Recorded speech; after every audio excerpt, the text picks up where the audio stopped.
कहानी शुरू होती है एरिज़ोना के एक छोटे से माइनिंग टाउन प्रॉस्पेरिटी से, जो कभी सोने की खदानों के लिए बहुत मशहूर था, लेकिन अब वो खदानें बंद पड़ी हैं। एक रात एक आदमी जहरीले केमिकल से भरा ट्रक चला रहा होता है। तभी सड़क के बीच में एक खरगोश आ जाता है। खरगोश को बचाने के चक्कर में वो ट्रक मोड़ देता है और उसी वक्त ट्रक से एक जहरीला बैरल गिरकर पास के तालाब में जा गिरता है। अगले दिन जोशुआ नाम का एक आदमी उसी तालाब के पास आता है कीड़े पकड़ने। उसे पता नहीं होता कि तालाब का पानी अब जहरीला हो चुका है।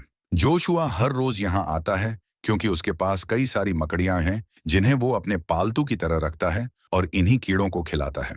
कुछ दिनों बाद उसका दोस्त माइक उससे मिलने आता है क्योंकि उसे भी मकड़ियों में दिलचस्पी होती है। लेकिन जब एक मकड़ी कांच पर कूद जाती है तो माइक डर जाता है।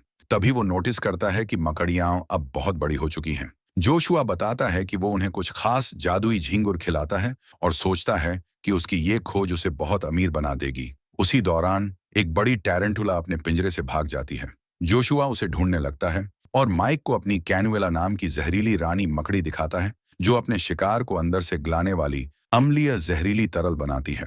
माइक के स्कूल चले जाने के बाद जोशुआ नोटिस करता है कि एक मकड़ी गायब है। वो उसे ढूंढने लगता है, लेकिन तभी वही मकड़ी उसकी पीठ पर चढ़ जाती है और उसकी गर्दन पर काट लेती है। जोशुआ दर्द से चीखने लगता है और गलती से सारे पिंजरे तोड़ देता है। अब सारी मकड़ियां यूं आजाद होकर कमरे में फैल जाती हैं, यहाँ तक कि जोशुआ के तोते पर भी हमला कर देती हैं। एक हफ्ते बाद माइक दोबारा जोशुआ से मिलने जाता है, लेकिन तालाब के पास उसकी मां सामंथा, जो शहर की शेरिफा होती है, उसे रोक लेती है। सामंथा अपने साथी डेप्यूटी पीट की मदद से उस जहरीले बैरल को ढूंढने की कोशिश कर रही होती है, ताकि उसे लैब में भेजकर पता लगाया जा सके कि पानी में कौन सा केमिकल मिला है। वो इस जगह को खतरनाक मानती है, इसलिए अपने बेटे माइक को जबरदस्ती ट्रक में बैठाकर घर ले जाती है। रास्ते में कुछ टीनेजर लड़के अपनी बाइक से तेजी में स्टंट कर रहे होते हैं। ये देखकर सामंथा ट्रक घुमा देती है और उन्हें रोक लेती है। उनमें से एक लड़की उसकी बेटी एशली होती है। सामंथा उसे भी ट्रक में बैठने के लिए कहती है और मेयर के बेटे ब्रेड को लापरवाही से बाइक चलाने पर जुर्माना लगा देती है। रात को एशली घंटों तक फोन पर लगी रहती है और उसे फर्क नहीं पड़ता कि माइक को भी फोन चाहिए। परेशान होकर माइक जानबूझकर तारों से छेड़छाड़ करता है ताकि एशली को लगे कि फोन खराब हो गया है। फिर वो फोन लेकर जोशुआ को कॉल करता है, लेकिन कोई जवाब नहीं मिलता। उधर जोशुआ का घर अब पूरी तरह मकड़ी के जालों से ढक चुका होता है। उसका मरा हुआ शरीर अब उन विशालकाय मकड़ियों का खाना बन चुका है, जो अब कुत्ते के आकार जितनी बड़ी हो गई हैं। दूसरी तरफ शहर के मॉल में मेयर वेड लोगों को बताता है कि शहर की हालत बहुत खराब हो चुकी है।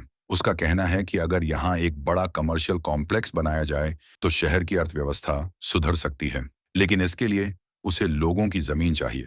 लोग इस फैसले का विरोध करने लगते हैं, खासकर क्रिस, जो पुराने खान मालिक का बेटा है। उसके पिता की मौत 10 साल पहले खदान में हुई थी।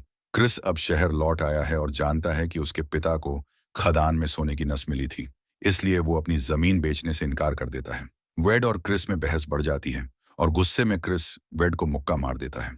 हालात बिगड़ने से पहले सामंथा बीच में आकर दोनों को अलग करती है।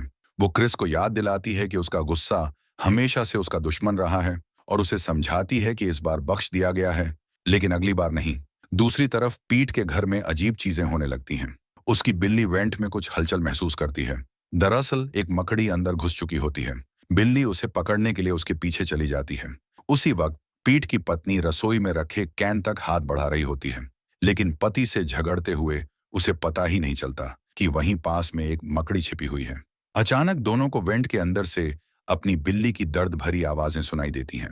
दीवार पर अजीब निशान उभर आते हैं, जैसे किसी बिल्ली और मकड़ी के शरीर ने उसे दबाया हो। वो आवाज का पीछा करते हैं, जो अब छत की ओर बढ़ रही होती है। तभी लाइट्स टिमटिमाती हैं और उन्हें आखिरी बार बिल्ली की चीख सुनाई देती है। फिर सब शांत हो जाता है। अगली सुबह क्रिस अपनी आंटी ग्लैटस से बातें कर रहा होता है। वो बताता है कि सालों पहले उसने सामंथा के एक्स हस्बैंड से झगड़ा किया था। इसी वजह से उसे शहर छोड़ना पड़ा, लेकिन आज भी उसके मन में सामंथा के लिए वही पुराना प्यार जिंदा है। ग्लैटस मुस्कुराकर कहती है, अगर अब भी उसे चाहते हो तो कुछ कर दिखाओ। उधर माइक घर से चुपके से बाहर निकलने की कोशिश करता है, लेकिन देखता है कि उसकी मां ने उसकी साइकिल को हथकड़ी से बांध रखा है। वहीं उसकी बहन एशली अपने बॉयफ्रेंड ब्रेड से मिलने जा रही होती है, तो सामंथा उसे टेजर गन देकर सावधानी बरतने को कहती है। उसी वक्त क्रिस फूल लेकर सामंथा से मिलने आता है और उसे डिनर पर चलने का प्रस्ताव देता है। सामंथा हल्की मुस्कान के साथ मान जाती है। दोनों बातों में व्यस्त होते हैं और इसी मौके का फायदा उठाकर माइक घर से निकल जाता है। वो पैदल ही जोशुआ के घर पहुंचता है, लेकिन वहां का नजारा देखकर उसका दिल दहल जाता है। पूरा घर मकड़ी के जालों से ढका हुआ होता है, पर अंदर एक भी मकड़ी नजर नहीं आती। जोशुआ और उसका तोता दोनों ही गायब होते हैं। माइक घर के पीछे की ओर जाता है तो उसे जमीन पर बहुत बड़े पंजों के निशान दिखाई देते हैं, जो ये साबित करते हैं कि मकड़ियां अब दानव जैसी बड़ी हो चुकी हैं। जब वो खदान के रास्ते की ओर बढ़ता है तो उसे जमीन पर एक विशाल मकड़ी का पैर पड़ा मिलता है। तभी अंधेरे में उसे खदान के अंदर एक बहुत बड़ी मकड़ी नजर आती है। वो डर के मारे पलट कर भागता है, इससे पहले कि वो मकड़ी उसे देख ले। दूसरी तरफ क्रिस खदान के एक और हिस्से में अपने कुछ आदमियों के साथ अपने पिता द्वारा छोड़ी गई सोने की नस को ढूंढने की योजना बना रहा होता है। काम खत्म होने के बाद वो सड़क पर गाड़ी चला रहा होता है, तभी उसे रास्ते में माइक दिखाई देता है। वो उसे लिफ्ट दे देता है। रास्ते में माइक घबराया हुआ सब कुछ बताने की कोशिश करता है कि जोशुआ की मकड़ियां अब बहुत बड़ी हो चुकी हैं और शायद इंसानों पर हमला भी कर सकती हैं। वो क्रिस को वो विशाल मकड़ी का पैर भी दिखाता है, लेकिन क्रिस उसे मजाक समझता है और उसकी बात पर विश्वास नहीं करता। उधर खदान में एक मजदूर अभी भी काम कर रहा होता है। वो देखता है कि उसकी पाइप जाम हो गई है। वो उसे खोलने के लिए उसमें फूंक मारता है, लेकिन तभी उस पाइप से सैकड़ों छोटी मकड़ियां उसके मुंह में घुस जाती हैं। जैसे ही वो तड़पता है, अंधेरे से कैनुएला, वो जहरीली रानी मकड़ी, बाहर आती है और उस आदमी को मार डालती है। रात में माइक घर लौटता है और खिड़की से चुपके से अंदर घुसने की कोशिश करता है, लेकिन सामंथा उसे रंगे हाथ पकड़ लेती है। माइक उसे सब कुछ बताने की कोशिश करता है, जोशुआ, मकड़ियां और खदान में दिखे डरावने निशान। लेकिन सामंथा सोचती है कि वो सिर्फ टीवी देखकर कहानियां बना रहा है। गुस्से में वो उसकी बात पर ध्यान ही नहीं देती। इसी बीच मेयर वेड के फार्म में अजीब घटनाएं होने लगती हैं। उसकी एक शुतुरमुर्ग अचानक मरी हुई मिलती है और बाकी सब पागल होकर भागने लगते हैं। वेड बाहर आता है और देखता है कि उसकी एक शुतुरमुर्ग की हड्डियां बची हैं। उसे नहीं पता चलता कि नीचे जमीन के अंदर मकड़ियां घात लगाए बैठी हैं। एक एक करके सारी शुतुरमुर्ग ऐसे गायब होती हैं जैसे जमीन उन्हें निगल रही हो। अगले दिन शहर का रेडियो होस्ट हैरन अपने शो में इन घटनाओं पर चर्चा करता है। वो बताता है कि लोगों को अपने घरों में मरे हुए जानवर मिल रहे हैं और इसके पीछे किसी रहस्यमयी साजिश का हाथ हो सकता है। उसी वक्त एशली फिर से अपने दोस्तों को बाइक रेस करते देखने जाती है, लेकिन उसका बॉयफ्रेंड ब्रैड उसे अपनी ट्रक में रोक लेता है और किस करने की कोशिश करता है। जब वो उससे ज्यादा नजदीक आने लगता है तो एशली मना कर देती है और कहती है कि वो इसके लिए तैयार नहीं है, लेकिन ब्रैड जबरदस्ती करने लगता है। तब एशली गुस्से में आकर अपनी टेजर गन निकालती है और उसे बिजली का झटका देती है। ब्रैड दर्द से चीखते हुए ट्रक से गिर जाता है और डर के मारे पेशाब कर देता है। वो गुस्से में कहता है कि एशली ने ओवर रिएक्ट किया, लेकिन एशली बिना कुछ बोले ट्रक घुमाती है और वहां से निकल जाती है। उसी वक्त अचानक झाड़ियों में हलचल होती है और बाहर निकलती हैं वो विशालकाय मकड़ियां। उन्हें देखकर ब्रैड डर के मारे चिल्ला उठता है और अपनी जान बचाने के लिए भाग खड़ा होता है। वो अपने दोस्तों को चेतावनी देने के लिए दौड़ता है, लेकिन सब उसका मजाक उड़ाने लगते हैं क्योंकि उसकी पैंट गीली होती है। तभी एक विशाल मकड़ी झपटती है और एक लड़के को सीधा पकड़कर मार डालती है। अब सबको असली खतरा समझ में आता है और वे दहशत में इधर उधर भागने लगते हैं। कुछ लड़के अपनी बाइक पर भागने में कामयाब हो जाते हैं, लेकिन कई को मकड़ियां पकड़कर जिंदा खा जाती हैं। ये दैत्य जैसी मकड़ियां इतनी तेज होती हैं कि वो बाइकों का पीछा करते हुए सवारों को गिरा देती हैं और तुरंत उन पर टूट पड़ती हैं। ब्रेड किसी तरह अपनी बाइक तेज करता है और एक बड़े जंप से एक मकड़ी को लात मारकर गिरा देता है। वो सड़क पार करता है, लेकिन उसके पीछे भागती एक मकड़ी ट्रक के नीचे आकर कुचल जाती है। बाकी मकड़ियां उसी ट्रक पर चढ़ जाती हैं, जिससे ड्राइवर का ध्यान भटक जाता है और ट्रक लाइट पोस्ट से टकराकर फट जाता है। धमाके में कई मकड़ियां मारी जाती हैं, लेकिन उसी धमाके से फोन लाइनें भी कट जाती हैं। ब्रेड सोचता है कि उसने मकड़ियों को हरा दिया, लेकिन तभी झाड़ियों से और भी मकड़ियां निकल आती हैं। वो फिर से बाइक भगाता है और गलती से खदान के अंदर जा घुसता है। वहां उसकी बाइक लकड़ी के गेट से टकराती है और वो गिर जाता है। पीछे से मकड़ियां रास्ता खोदकर अंदर आने की कोशिश करती हैं, लेकिन ब्रेड किसी तरह दूसरे रास्ते से बाहर निकलने की कोशिश करता है। उधर ग्लैटस का कुत्ता बेसमेंट में कुछ अजीब आवाजें सुनता है। वो नीचे जाता है और दीवार में बने एक सुराख के पास भौंकने लगता है। तभी अंदर से एक विशाल मकड़ी बाहर निकलती है और कुत्ते को खींचकर अंदर ले जाती है। कुछ देर बाद जब ग्लैड्स को अपने कुत्ते की आवाज नहीं आती तो वो नीचे जाती है। वहां उसे कुत्ते का बेल्ट सुराख के पास पड़ा मिलता है। वो अंदर झांकती है तो देखती है कि उसका घर सीधे खदान से जुड़ा हुआ है। तभी उसके सामने मकड़ियां निकल आती हैं और उसे जाले में फंसाकर पकड़ लेती हैं। थोड़ी देर बाद क्रिस को भी अपने घर के नीचे से कुछ आवाजें सुनाई देती हैं। वो बेसमेंट में जाता है और दीवार में वही सुराख और एक विशाल मकड़ी का पैर देखता है। अब उसे यकीन हो जाता है कि माइक झूठ नहीं बोल रहा था, वो सच कह रहा था। सुबह के वक्त क्रिस वो बड़ा मकड़ी का पैर माइक के पास लेकर आता है। माइक बताता है कि ये जो मकड़ी है वो अपने शिकार को तुरंत नहीं खाती, यानी ग्लेटस अब भी जिंदा हो सकती है। दूसरी तरफ एशली अपने बॉयफ्रेंड ब्रेड की फोटो फाड़ रही होती है। तभी खिड़की से एक बड़ी मकड़ी अंदर घुसती है और उसे जोर से दीवार पर पटक देती है। एशली की चीख सुनकर माइक, क्रिस और सामंथा भागते हुए उसके कमरे में पहुंचते हैं और देखते हैं कि मकड़ी एशली को अपने जाल में लपेट रही है। क्रिस मकड़ी पर अलग अलग चीजों से हमला करने की कोशिश करता है, लेकिन वो उसे भी जाल में फंसा देती है। तभी सामंथा जल्दी से घर में रखी अपनी बंदूक उठाती है और ठीक समय पर उस विशाल मकड़ी को गोली मारकर मार देती है। इसके बाद वो पुलिस रेडियो से पीट को बुलाती है और कहती है कि जितने हथियार मिल सकें लेकर तुरंत घर आओ। दूसरी तरफ खदानों में ब्रेट अब भी बाहर निकलने का रास्ता ढूंढ रहा होता है। तभी उसे एक मरा हुआ मजदूर दिखता है। पास में बहुत से लोग मकड़ी के जाल में लिपटे पड़े हैं, जिनमें से कुछ अभी भी जिंदा हैं। वो डर के मारे देखता है कि कैनुएला नाम की बड़ी मकड़ी जिंदा इंसानों को खा रही है। ब्रेट डर कर वहां से भाग निकलता है। इसी बीच शहर के एक नाई की दुकान बंद करते वक्त दो बड़ी मकड़ियां उसके दोस्त पर कूद पड़ती हैं और उसे जाल में लपेटने लगती हैं। उधर पुलिस स्टेशन में पीट हथियार इकट्ठा करता है और कार लेकर निकल पड़ता है। उसे पता नहीं होता कि कई विशाल मकड़ियां उसके पीछे पीछे चल रही हैं। जब वो सामंथा के घर पहुंचता है तो उसे अपनी कार की छत पर कुछ आवाज सुनाई देती है। वो बिना देखे ऊपर गोली चला देता है, जिससे हरे रंग का चिपचिपा तरल उसके चेहरे पर गिरता है। उसी वक्त घर से सब लोग बाहर आते हैं और सामंथा तुरंत उस मकड़ी पर गोली चला देती है, जिससे सबको कार में बैठने का रास्ता मिल जाता है। एक और मकड़ी उन पर हमला करने की कोशिश करती है, लेकिन क्रिस तुरंत गोली चलाकर उसे मार देता है। फिर सब लोग पुलिस की कार में बैठकर शहर से निकलते हैं। जैसे ही कार सड़कों से गुजरती है, दर्जनों मकड़ियां उसे देख लेती हैं और उसके पीछे दौड़ पड़ती हैं। आखिरकार सब लोग हारलैंड के ट्रेलर तक पहुंचते हैं। वहां सामंथा उसका रेडियो शो अपने हाथ में ले लेती है और पूरे इलाके के लोगों को चेतावनी देती है कि शहर में विशाल मकड़ियां घूम रही हैं। लेकिन कोई उसकी बात पर यकीन नहीं करता, क्योंकि हारलैंड का शो हमेशा झूठी एलियन कहानियों से भरा होता है। तभी अचानक एक बहुत बड़ी टारंटुला मकड़ी ट्रेलर पर हमला कर देती है और उसे जोर जोर से हिलाने लगती है। सामंथा आखिरी बार रेडियो पर संदेश देती है कि सब लोग मॉल में पहुंच जाएं, वहां की सीमेंट की दीवारें उन्हें सुरक्षित रखेंगी। मकड़ी ट्रेलर को धक्का देती रहती है, जबकि पीठ लगातार उस पर गोलियां चलाता है।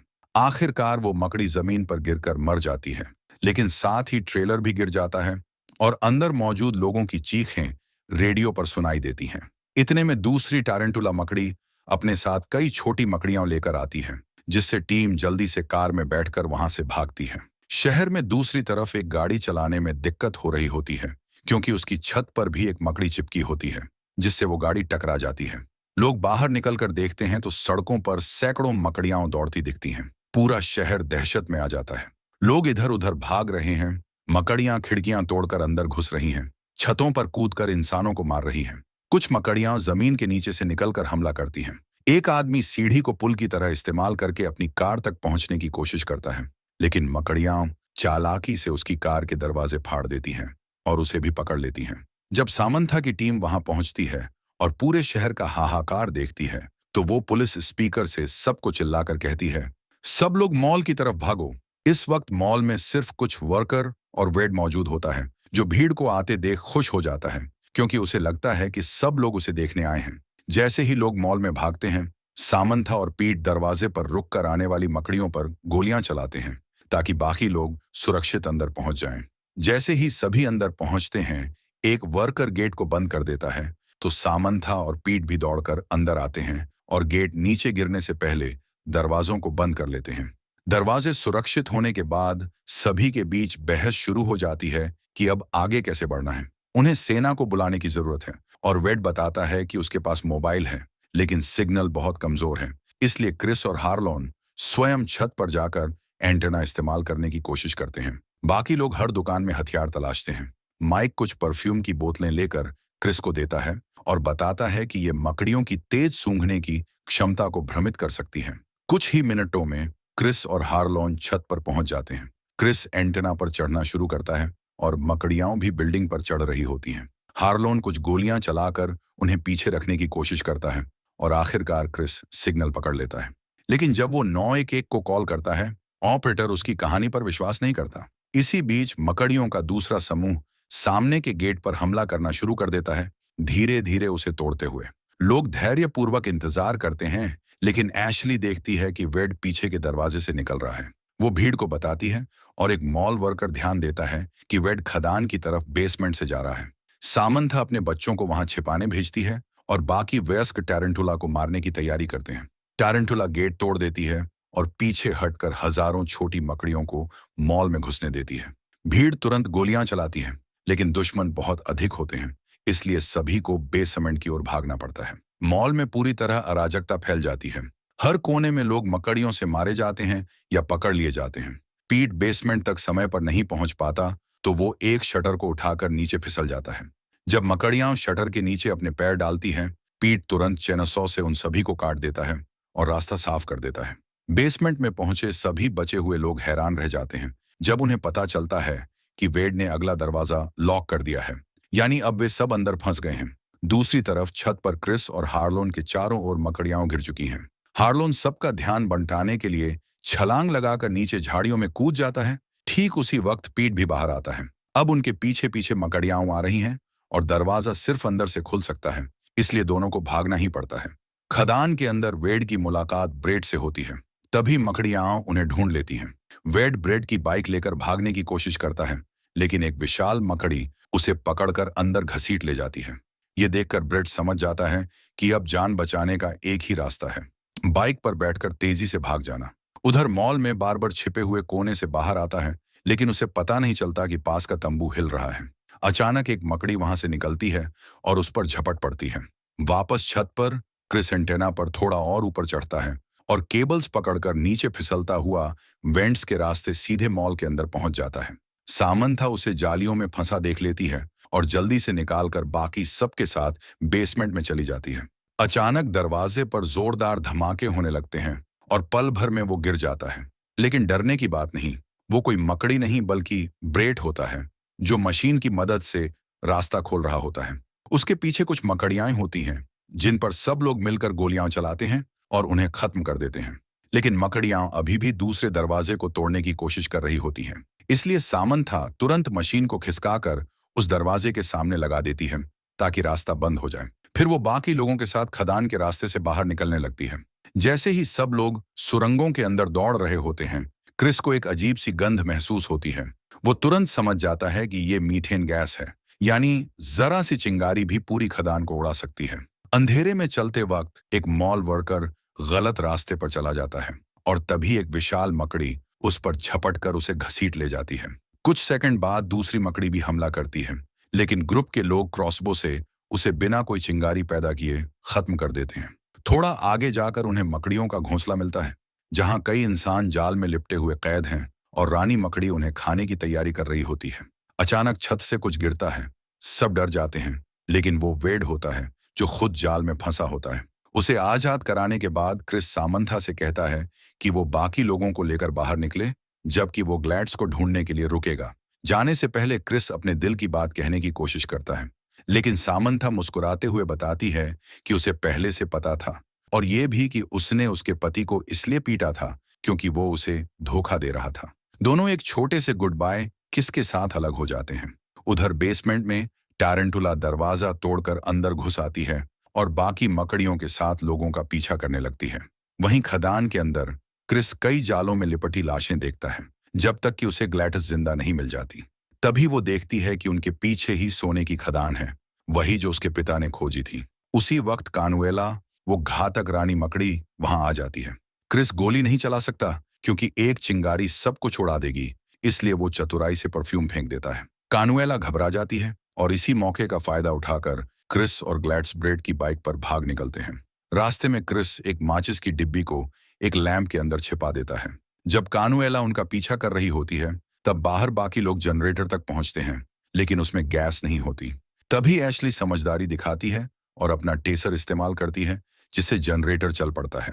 जैसे ही लाइट्स जलती हैं, चिंगारियां फैलती हैं और माचिस से एक भारी धमाका पूरे सुरंग को आग की लपटों में झोंक देता है। क्रिस और ग्लैटस तेजी से बाहर निकल आते हैं, लेकिन सभी मकड़ियाओं, यहाँ तक कि रानी कानुएला भी धुएं और आग में जलकर खत्म हो जाती हैं। वेड सिर पकड़कर रोता है कि अब वो अपनी खदान बेच नहीं पाएगा, लेकिन तभी पुलिस, फायर फाइटर्स और एम्बुलेंस वहां पहुंचती हैं। उनके साथ हार्लोन और पीट भी आते हैं। असल में वे सब हार्लोन के शो के फैन थे, इसलिए उसकी कॉल सुनकर मदद के लिए दौड़े चले आए। जब उनसे पूछा जाता है कि कितने लोग बचे हैं, तो क्रिस बताता है कि सिर्फ ग्लैटस ही जिंदा मिली। कुछ दिन बाद हार्लोन कैमरे पर मुस्कुराते हुए दिखता है। उसके दांत अब गोल्ड टीथ्स हैं, जो क्रिस को मिली सोने की खदान की बदौलत बने हैं। और इसी सीन के साथ ये फिल्म खत्म हो जाती है।